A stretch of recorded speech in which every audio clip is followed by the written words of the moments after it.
Hi friends, ఇది మీరు విన్నారా? సూపర్ స్టార్ కృష్ణ గారి గురించి మురళీమోహన్ గారు ఓ ఇంటర్వ్యూలో ఇలా అన్నారు. ఇంటర్మీడియట్లో ఇద్దరం ఒకే క్లాస్మేట్స్, ఇద్దరం ఒకే బెంచ్, ముందు వరుసలో కూర్చునేవాళ్ళం, అల్లరి కూడా చేసేవాళ్ళం కాదు.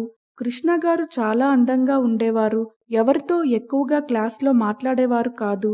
అందుకే కృష్ణ గారిని ఫ్రెండ్స్ దేవుడు అని మారుపేరుతో పిలిచేవారు. ఆ మారుపేరే చిత్ర పరిశ్రమలోకి కృష్ణ గారు వచ్చినప్పుడు నిజమయ్యింది.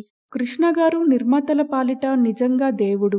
ఆయనతో సినిమా తీసిన నిర్మాతల్లో ఎవరికైనా నష్టం వస్తే మళ్ళీ ఆ నిర్మాతనే పిలిచి, నష్టం వస్తే అలాగే ఉండిపోతావా, మళ్ళీ సినిమా తీద్దాం అని ధైర్యం చెప్పేవారు కృష్ణ గారు.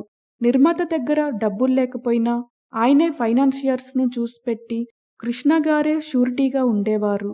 వచ్చిన లాభాలు నిర్మాతకిచ్చేవారు. రెమ్యునరేషన్ కూడా సినిమా రిలీజ్ అయిన తర్వాతే తీసుకునేవారు. ఆ విధంగా ఆయన ఎంతో మంది నిర్మాతలను ఆదుకున్నారు అని మురళీమోహన్ గారు కృష్ణ గారి గురించి వివరించారు.